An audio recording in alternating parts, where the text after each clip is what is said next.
So today I would love to welcome Paula Marie Sturm, who is both a dietitian and a functional medicine nutritionist.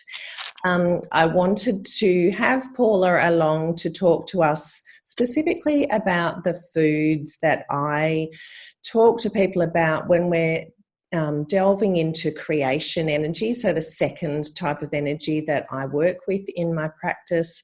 I think it's great to have somebody who's going to tell us all the scientific reasons, the practical reasons why these particular foods work with this particular vibration of energy. So welcome, Paula. I'd really love to get you to please just give us a bit of background, how you got into your work, and whatever else you want to share about you and how you got to be in this place where you are right now. Sure, would love to.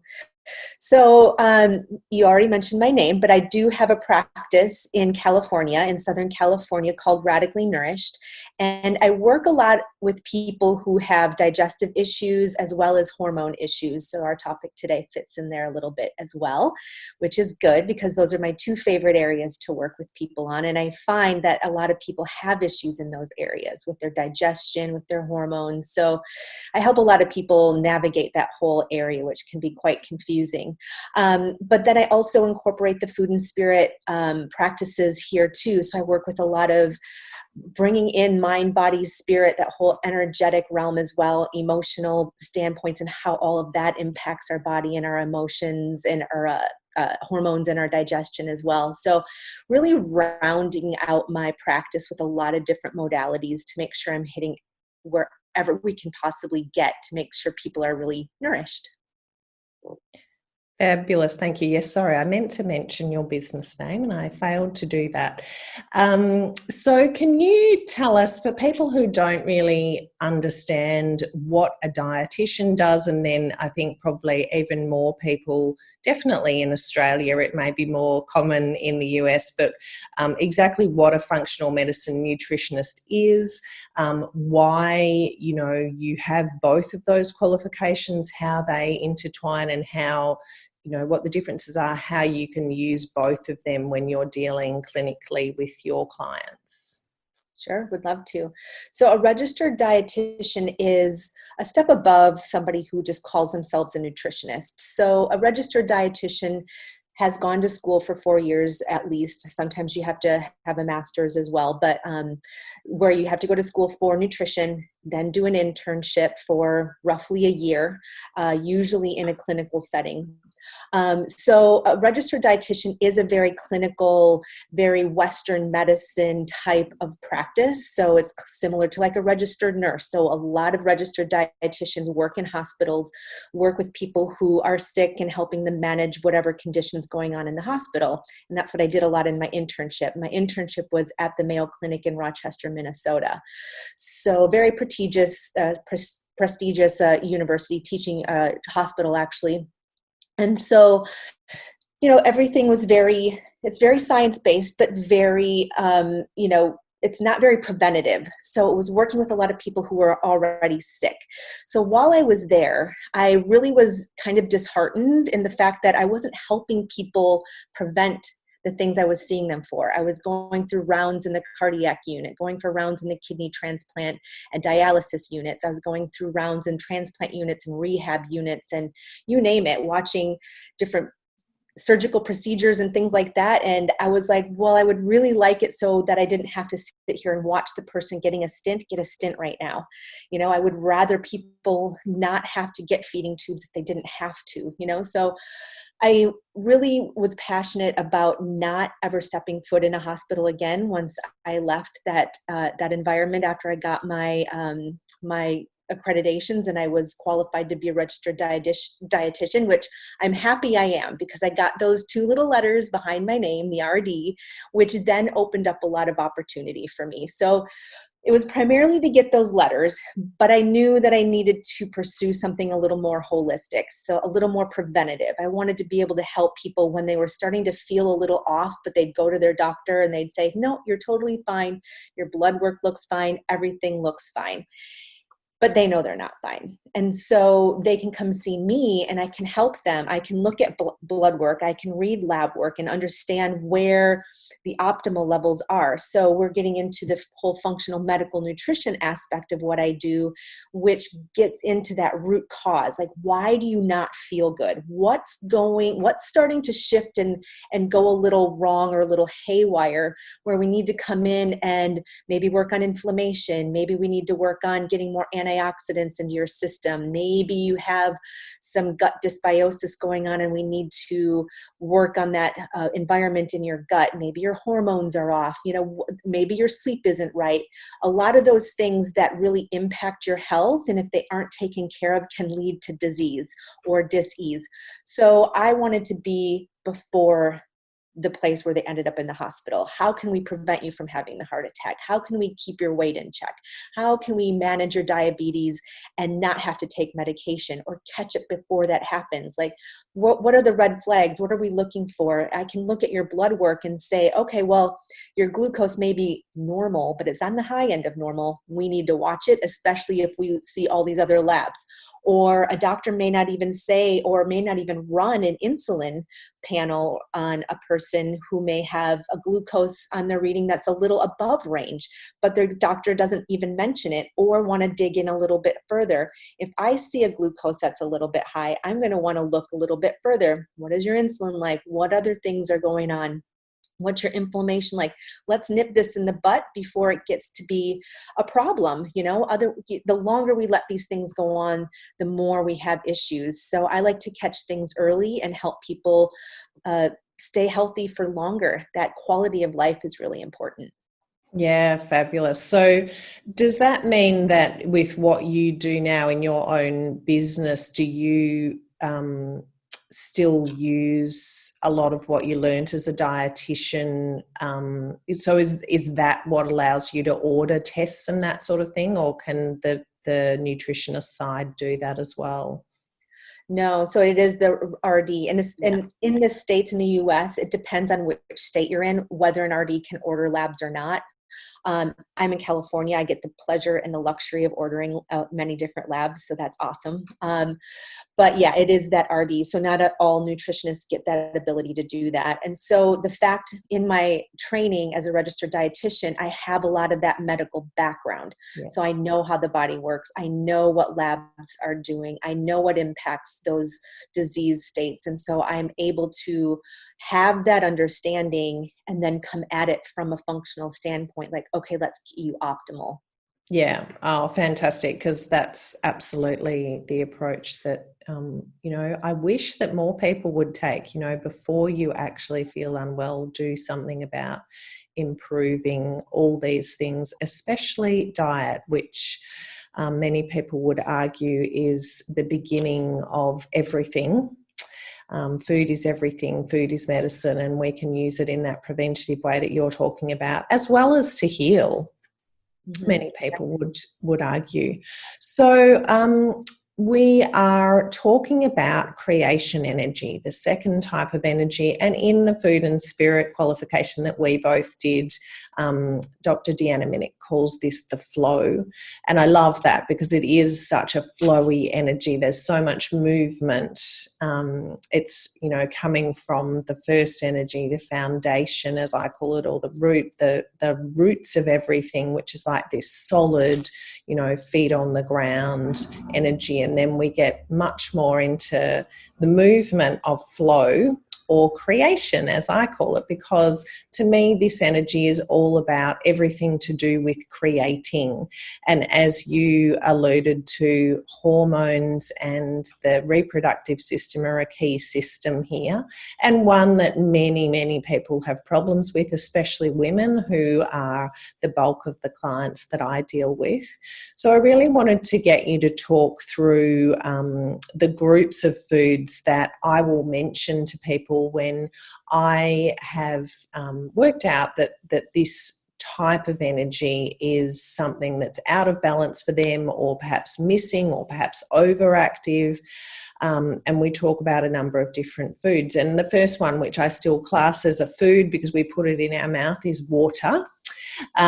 So can I get you to talk about really how do we work out, first of all, because you know, everybody knows the common thing of, oh, you should drink 2 to 3 litres of water a day, but there's no common understanding of, well, how do I define that specifically for myself? You know, some people are a lot smaller than others, some people have a lot more activity than others. So are you able to shed some light on that for everybody? What's the best way to determine how much water you really should be drinking? And why should we drink water? Yeah, absolutely. So I use a different measurement in the States than you do, but my recommendation is half of your body weight in pounds. So if I weigh 120, and so half of my body weight would be 60, so 60 ounces of water per day. So half of my body weight in pounds, and then divide that in half, and that's how many ounces then you want to drink. I'm not sure the conversions in from kilograms to milliliters and all of that, but yeah, so that would be some math we'd have to figure out. But generally on average, yeah, people need roughly that 2 to 3 liters of water a day. Now, there's certain things that impact how much water you should be drinking. If you're really active, you definitely want to drink more. So if you're sweating and doing a hot yoga class or going for a big long bike ride where you're getting really sweaty, you're going to want to drink a lot more water to replace the sweat that came out of your skin.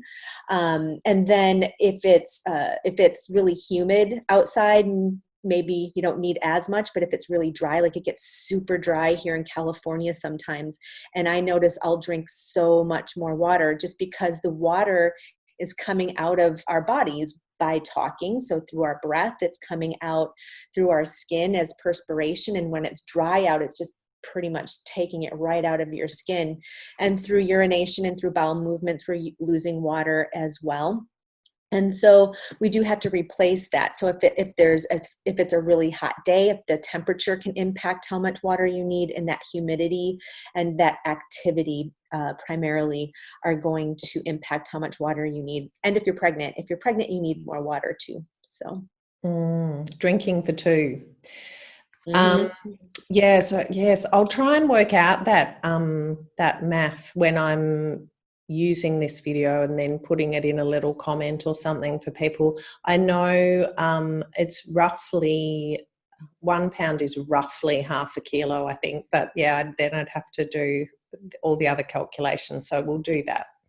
I should have figured that out beforehand. It didn't dawn on me until just now. That's okay, no worries. Okay, and then I know there's some schools of thought around, you know, it's great to, for example, start the day by drinking a big glass of water, and then other thoughts around it's probably best not to drink a lot while you're eating because it dilutes your stomach acid. What are your thoughts around, you know, how to spread that water intake out? You know, anything around when to drink and how to get that water into you. I think it's a great idea to drink a big glass of water when you first wake up. You just slept 8 hours. So that was an 8-hour period of time where you weren't consuming any liquids. So your body is in a little bit of a dehydrated state. And so it can help wake you up, help rehydrate everything, and stimulate that digestive process early on right away. And I do agree with you about not drinking too much while you eat, because it can dilute that stomach acid, and then we don't quite digest our food that well. So drinking outside of meal times is best, and then drinking a little bit frequently throughout the day. So it's better to drink a little bit throughout the day than drinking your 3 liters of water in 2 hours first thing in the morning and then not drink anything the rest of the day. I think you need a little bit periodically throughout the day. And there are some studies that also, if you have a weight issue, drinking water and making sure you're hydrated can impact weight loss too. So I think there was a study done, or a couple studies done, by drinking, I think I have a note here, like 500 milliliters of water, like before you eat, maybe 10 minutes or so before you eat, so it sort of gets through your stomach a little bit, and it can help you eat less, and it helps you burn more calories, and it just helps with weight loss. So that's an easy thing to do for somebody who's trying to control their weight. And we all often confuse hunger or thirst with hunger. So we we're actually thirsty, but we're not getting that parched feeling, but we're thinking we're hungry. So we eat instead of drink. So instead, if you're feeling a little hungry and it's outside of meal times and maybe not quite appropriate to eat, or you are trying to control how much you eat, take a big glass of water and drink that and see if that quelches that hunger, and maybe you were just dehydrated. Yeah, that's a great tip. And I can vouch for that. It's something that my oldest boy does when he's doing a boxing match and he's trying to get his weight down a bit. He'll always be like guzzling a couple of big glasses of water before we sit down for dinner. So it does seem to work. Okay, and have you got an example you could give us where a change in the way and the amount of water somebody has started to consume in your practice has made a really big difference to them? Don't worry if you don't. Yeah, no, I have seen a lot of people who basically come in and they're like, I don't drink water. I'm like, oh my gosh, what do you drink? You know, a lot of times they're just drinking coffee or they're drinking sodas, or they're just not, they just drink things like that, or Gatorades, or, you know, those energy drinks and things like that. And they're just not drinking water at all. And, you know, usually they're sluggish. And I mean, there's a lot of other things we change. So I can't just say, oh, it was the water, but it plays a huge part in it. You know, their appetite will decrease. They'll usually be the ones who are snacking all the time throughout the day and just constantly just nibbling on things. And we get some water in them, their eating patterns regulate a little bit better. Their skin starts to look better. The bags under their eyes start to get better. They seem to have more energy, and they just, things start to, puff up and hydrate. You know, it's like when you see a plant wilting, they need water. You kind of feel they look a little lifeless. You give them some water, they perk up. It's almost, we do the same thing. Yeah, things start to flow, don't they? All right, lovely. So I'd really like to then start to talk about fats and oils. A lot of people have a fear of fat still, although we've certainly I don't know. I reckon there's still a lot of people in the general population that think that low fat is a good thing. But you know, in the I guess the world of dietitians and even probably most doctors they've moved on from thinking from the days of the 80s and the 90s when low fat was the thing to do for good health. So we always talk about fats and oils when we're talking about this creation energy. And when you think about it, as I mentioned before, it's this flowing, moving energy, and we need fats and oils to lubricate everything in our bodies. But can you tell us a bit more, I guess, about, you know, the science behind that? Why does our body need fat, good quality fat and oil? What does it do? How do we use that in relation to this particular type of energy from a functional medicine perspective? Why am I telling people to up their fats and oils?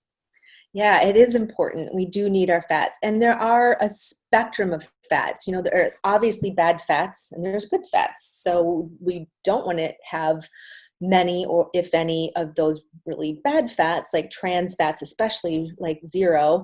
There's certain saturated fats that we probably want to watch and not consume too much of, but we really want to get a lot of those longer chain fats, like the omega-3s from fish and the monounsaturated fats from olive oil, those really fluid fats from olive oil and nuts and seeds and things like that.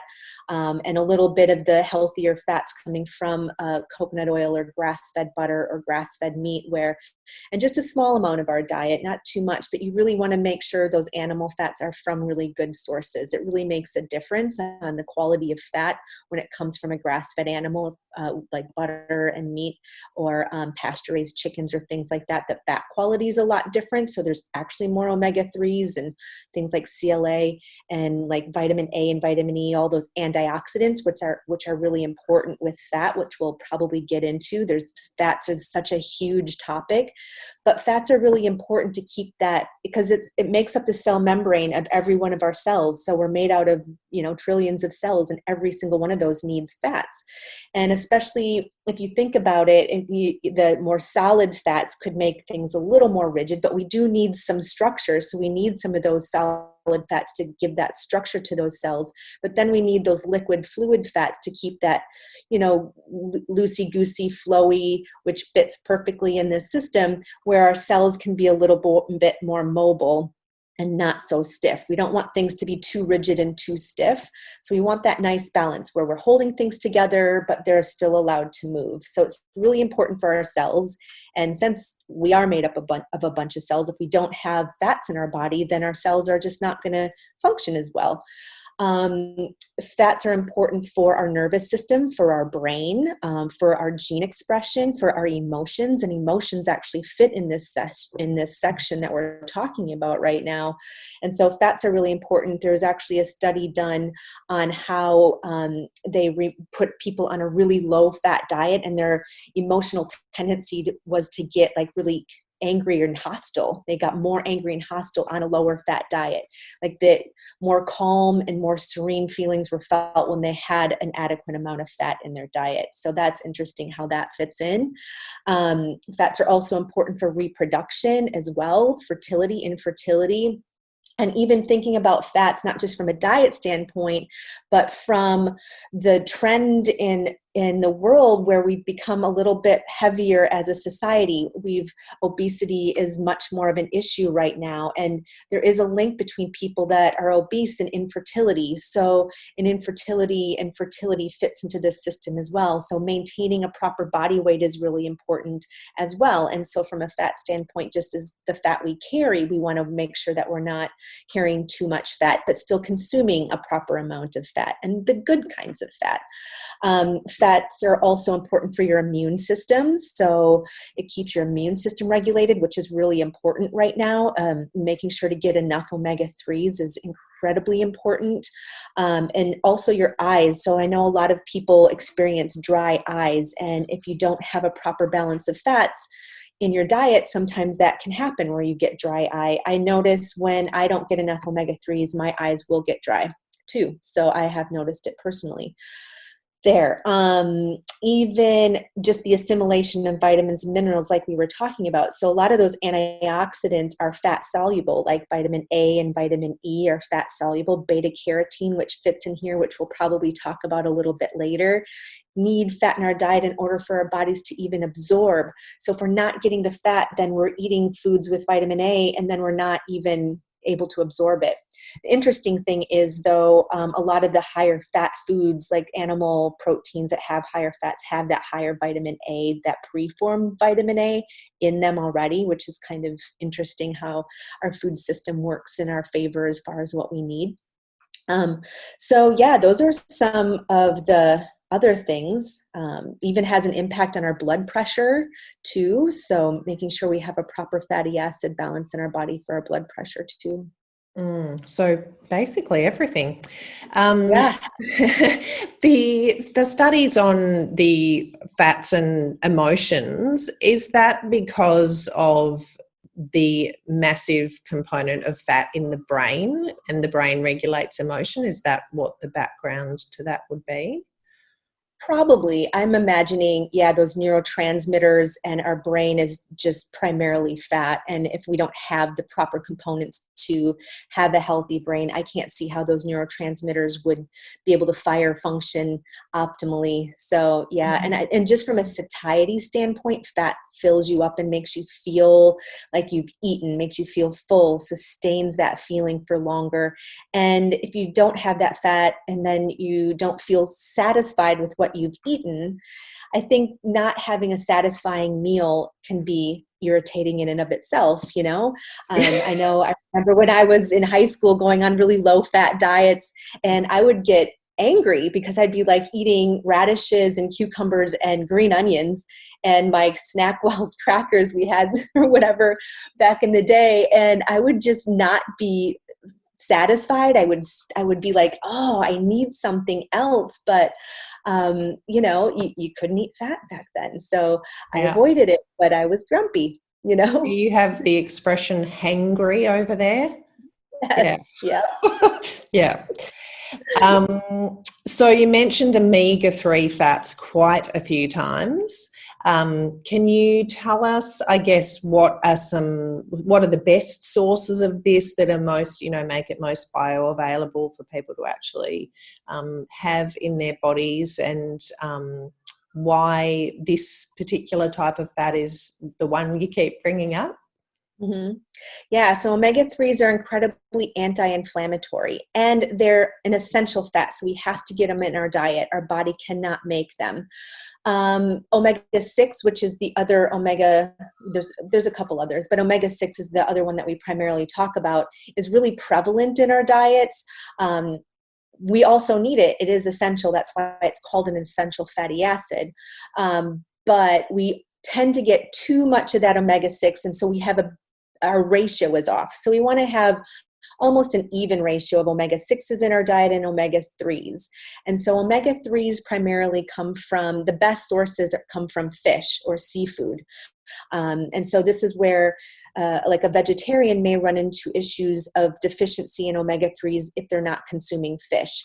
You can also get it from algae sources, so you'd have to supplement in their case, or you can get it in small amounts in like spirulina, things like, those algae you can get it in too, and small amounts in other things like broccoli, but not in significant amounts. And then there are other fats that can convert to omega-3s in like walnuts and flax seeds, that can be converted to omega-3s, but our body doesn't do it really efficiently. It's not always efficient, and there's some genes that impact that conversion as well. And so if somebody has some genes that don't do that conversion quite well, they may not make that conversion to the omega-3s. So they may be consuming a ton of walnuts or flax seeds, and the alpha linoleic acid that's in those is good for you, but we're not getting that conversion to omega-3s. And so there aren't a ton of foods that have omega-3s. And so there's a ton of foods that have omega-6s. So that's where you'll find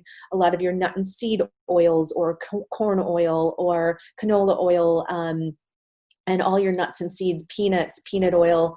Those things are really abundant in omega-6s. And especially if we eat out a lot, if somebody likes to eat out a lot, those restaurants, because those oils are so much cheaper, they're using an abundance of those oils in their cooking, and frying and things like that.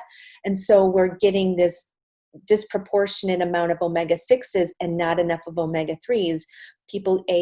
Not everybody loves fish, and sometimes maybe we shouldn't eat too much because of the pollution and the heavy metal contaminations, and our fish are being overfished, and so there's certain fish that we shouldn't consume because there's not many of them. And so the whole fish industry area, it's hard to get enough or eat enough fish. And so that's where that imbalance can come from.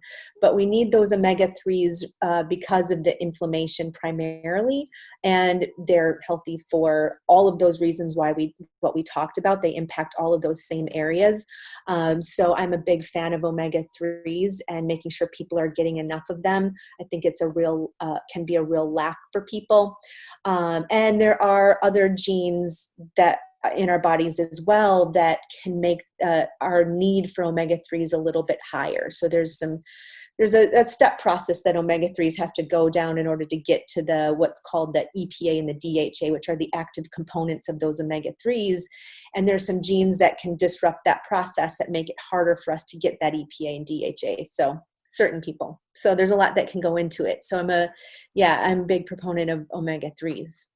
And so really, basically, if somebody doesn't eat fish for whatever reason, they're a vegetarian or they don't like fish, then sea plants are their best source, which is something that, really over here at least, it's not kind of a common thing, but I'm finding now myself, I've been for myself going, I really need to explore this a bit more, and found all these different varieties in my local organic shop. And, it's a nice thing to just add into your salads, or I've got some miso paste and then I'm putting the sea plants in that like you would if you went to a Japanese restaurant. So it's a good thing to explore, and just, and also just that fact of we want to try and get plant sources of our nutrients a bit more than we do in our standard Australian and American diet. So probably a really good thing for people to explore. And as far as the genes, so that's really interesting, because that's something that I'm fascinated by, the fact that, you know, they're these things that have such a big effect on our life, but we don't really explore them very much, especially in standard medical practices. And I know that it's something that functional medicine is getting more and more into. So at what point would you get somebody to do some kind of gene analysis to try and work that out? I think it's a great idea for anybody to explore, just to have an idea, what are your genes capable of? You know, your genes may not be expressing the things that you might be at risk for, but knowing what the potential is for what your genes could potentially do, and knowing, because there's things you can do to help them from expressing that potential defect, if you will. It's not like it's genetic, like, it's not like it's a deleted gene or anything. It's just that your gene doesn't quite, or has the potential not to do something as well as it should. Just kind of slows down a little bit. So do you need more B vitamins? Do you need more omega-3s? Do you need more vitamin A, vitamin C? Those types of things, to know where your body's maybe showing some deficiencies or what it has the potential for. Do you have a higher risk of developing cancer? Do you have a higher risk of developing diabetes? Knowing that before it actually happens is huge. So if you know that you have a higher chance of developing diabetes, then you can watch your diet now. Maybe, watch how much sugar you're eating, watch your carbs, make sure you're getting enough exercise, and really doing those things to help prevent that from happening. So I think it's a valuable tool for anybody to get done. I know the prices have come down quite significantly. One of the companies that I use, which is an amazing company, their tests now are half what they used to be a few years ago when I was using them. So the prices have become better. I think you have to be careful with some of the direct-to-consumer ones. I think you really want to seek out really good labs and make sure that you do your research on where to get those done. But I think it's so valuable. And so would it normally be somebody would go to a functional medicine practitioner of some kind who would do that? Could order that? Mm-hmm. Yeah. Okay. Mm-hmm. Great, thank you. Sorry, that was a bit of a tangent that I hadn't expected. So I guess, again, it's nice for people to hear particular clinical examples, if you have one that you can think of, or just a general thing where changing the consumption of fat and oil, or types of fats and oils that somebody has in their diet, has made a significant difference to their health, especially if there's an example involving I guess a woman in 30s to 50s. That's my kind of target age range. Mm-hmm. Yeah, well, I pretty much always make sure that I'm trying to think if there isn't anybody that I don't have on some sort of either making sure they're getting it in their diet or supplementing. Oftentimes we have to supplement. But just adding that in, I know I've had several people, this isn't quite the age range, but I've had several of my clients without any intention get pregnant. And I don't know if it's because of that or what, but so that's interesting. Even with myself, I remember way before I even got into, this is actually a second career for me that I've been doing, but before I got into nutrition, I did seek out some care, and he put me on a whole bunch of omega-3s right at the start. I was suffering from a lot of anxiety and depression and sort of mood issues, and that significantly improved my mood and my well-being. So I can say, from a mood well-being, from a personal standpoint, those omega-3s are huge. And then just there's certain components of omega-3s that are fairly new. They're called like SPMs, and the actual words are escaping me right now, but they've been shown to be super anti-inflammatory and really good for gut health. So the people that I work with that have a lot of gut issues, those have been really helpful with reducing gut inflammation and things like that. So I see it just improve people's hair, their skin, just their moods in general, and just how, they just feel more calm and at ease. And just that inflammation reducing, joint pain. I mean, I've got people with severe joint pain that, we make sure their omega-3s are up and they're feeling so much better. That's amazing, because that is, a really common complaint once we move into middle age, that people just feel, generalized achiness a lot of the time. And perfect to have a personal example. So thank you for sharing that with us. So as far as fats and oils then, and this creation energy, we've talked about, really important for reproductive health and really important for emotional regulation. So that's perfect. Thank you for that.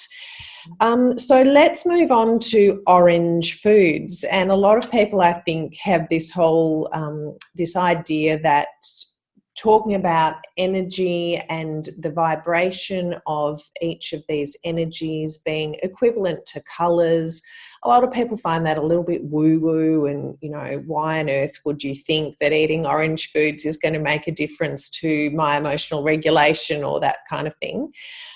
So can you talk to us a bit about that? So I'm, always, obviously the obvious ones are the fruits and vegetables of orange colour. Why is it that these things are going to help people with this particular energy? Yeah, so there's been studies that look at women's ovaries, and there's a huge abundance of beta carotene, which is what makes orange foods orange. So our ovaries hold on to a lot of beta carotene. So obviously we need it there for reproduction. So that's important. So, I mean, just right there, it kind of, validates why or how these different colors of food correspond with all the different systems that we speak about. Orange is being stored in the ovaries, it's crazy. And then vitamin C is really important, which is in a lot of the orange foods, like orange peppers and oranges, so vitamin C is really important for fertility as well. And all those antioxidants are really important for fertility. And then also, vitamin C is important. Like if you have a higher abundance of omega-3s, it can help with progesterone levels. So that's important as well. A lot of times people, or women as we get older, there's some chances of having estrogen dominance. Maybe their progesterone's a little low and their estrogen's a little high in relation. Or there's oftentimes issues with progesterone I've seen, especially if people who are under a ton of stress. I often see really low progesterone. So making sure, and stress interestingly decreases our vitamin C. Our body uses it rapidly and abundantly. And so getting that vitamin C in our diet is really important. So that can really help nourish our reproductive organs. So just from that standpoint, you can see where those orange foods are really important for this particular energy system. And how much would you say, say somebody, I've identified that this is really a system that they need to work with. So how much orange foods would you be, what is good, I guess, for anybody to have, and what would you have if you were wanting to up it a bit? I would probably at least get one serving a day. So a half a cup of carrots, or a whole orange, or, a half a cup of bell pepper, orange bell pepper, something like that. I would try to get a serving every single day. Mm-hmm. Yeah, great. Thank you.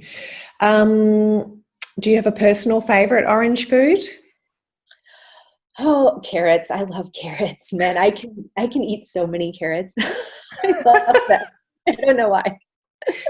I love about carrots that they're really good either raw or cooked. Mm-hmm. Yeah. I love taking carrots and slicing them lengthwise and roasting them, and then just eating baby carrots raw. Just they're so crunchy. Just really satisfying. Yep. No, I'm with you with that. Okay, so another key area that I really would love to cover before we run out of time is fibre. It's definitely something that I think many people have problems with, because we're not, as a general rule, consuming enough whole foods So one thing that I think some people find confusing is what do professionals mean when they're talking about soluble and insoluble fibre, and how do we know which is in what foods? So can you give us a bit of an explanation about the difference between them and why we need both? What do they do in our system? Mm-hmm. Yeah, so insoluble fiber basically stays intact. So it kind of goes in and works like as bristles on a broom and just sweeps things and cleans up things in our digestive tract and sweeps it out and moves it through.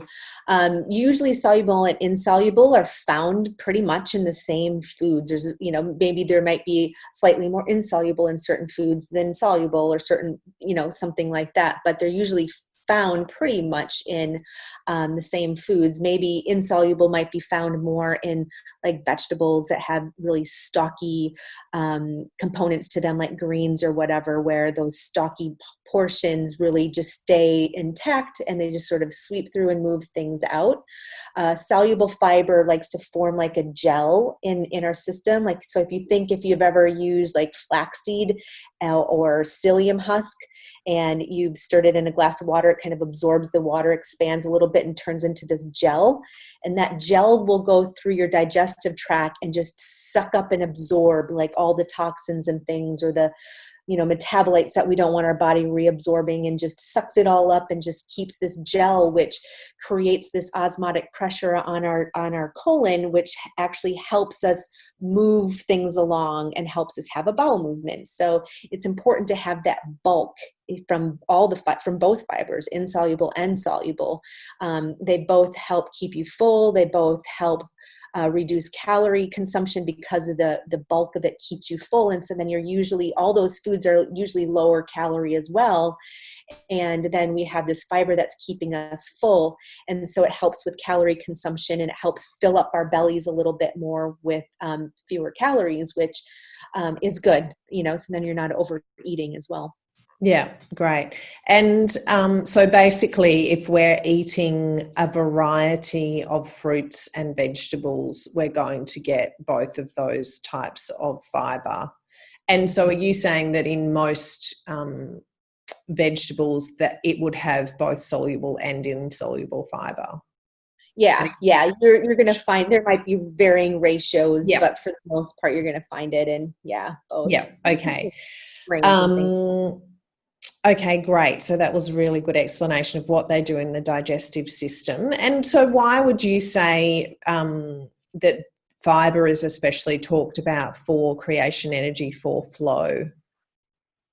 So part of the organ systems that are encompassed here are our large intestine. And so our large intestine falls into this area. And fibers also, I forgot to mention, really important for feeding good bacteria in your gut. And you need to have that proper microbial balance in your gut for so many reasons.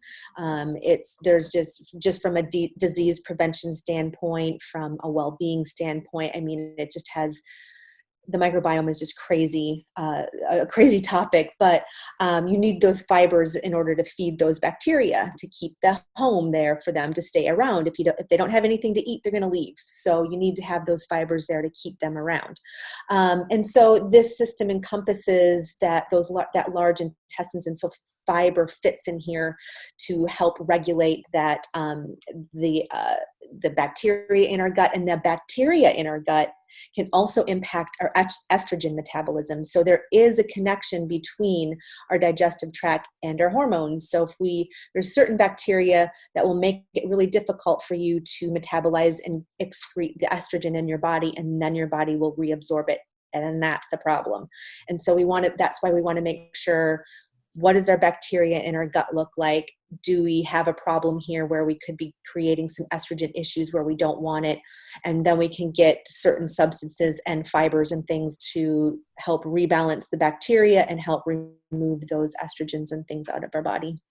Yeah, fabulous. I did an interview with Deepa Cannon, who's also in our Food and Spirit group, and so we were specifically talking about women's health and hormones, and she went into great detail about the relationship between gut health and hormones. So if anybody wants more detail about that, please check out that interview, because she just gave so much great information. So thank you for tying into that. I have heard people say that it's been suggested to them that they have too much fibre if they have, I can't think of exact examples of, what their problem was, but is that ever a problem in your experience? It can be, actually, which we hope it's only a temporary problem, because we do want to make sure people are getting back to eating fiber, because you can't have a diet without fiber. I know there's people who eat carnivore and they swear by it, but I'm thinking I don't know. I'm really uncomfortable with that. And so you need fiber in your diet. But people that have something called SIBO, or small intestinal bacterial overgrowth, or they have certain bacteria that are overgrowing in their large intestine that really shouldn't be there, or not in the quantity that they're being found in, sometimes that fiber can feed those bacteria too much and proliferate those, and then the other ones aren't getting what they need. It's just a really big imbalance. So sometimes when we're going through, and I work with a lot of people who have bacterial imbalances in their gut, where we may have to not eat as much fiber, or we can't eat it raw. We maybe have to cook it and break it down a bit so they can digest it better. So their digestion usually isn't as robust, so they're having a harder time breaking down that food. And then those fibers are feeding the bacteria that we don't want. So we just need to make sure we go ahead and eradicate the bad things, reboost up the good things, and then we can start adding fiber back in again. So it's always the goal to get fiber back in the diet. Okay, great. That's good to understand, because whenever I've heard that, I've been like, no, surely that's not possible to have too much fiber. But that makes sense, that in these very, particular health conditions, that it can be a problem, and but not something that the everyday person needs to worry about. I think in general, we need to get more fiber in. Yeah, we generally don't get enough fiber. Yeah. All right, that's been so great. I'm really grateful to you for giving us the time and giving all these fabulous explanations. Do you work remotely, Paula? Can people, because the majority of my audience is in my local area of Australia, I do have a number of people that seem to follow me from the other side of the world as well, but is it something that, you can offer your service to people down under as well as closer to you? Yeah, absolutely. I work remotely. That's my business now. Thankfully for the coronavirus, it allowed me to just jump into the virtual practice and said, okay, this is what I wanted to do. Here's my time. So, I'm fully virtual. Okay. All right. Great. And yes, as we've discovered, the only tricky thing with that is the time difference, but it is possible. So, so what is the best way for people to get in touch with you at Radically Nourished? They can go to my website, which is radicallynourished.com, or they can visit my Facebook page, which is Radically Nourished. And I do have a Instagram page, which is Holistic IBS Solutions. They can check me out there too. So is that because IBS is something that you specialize in? Right, that's great, because so many people have problems with IBS. So fabulous. Thank you so much. So wherever I'm using this interview, I'll definitely link to those details for you, and people can then easily get in touch with you that way. So once again, I'd love to thank you so very much for giving me your time this afternoon, your time. And it's been great, and I'd love it if we can, do further interviews in the future if there's other things that I'd like some good insight on, especially from the nutrition perspective, if that's okay with you. Yes, absolutely. I would love to.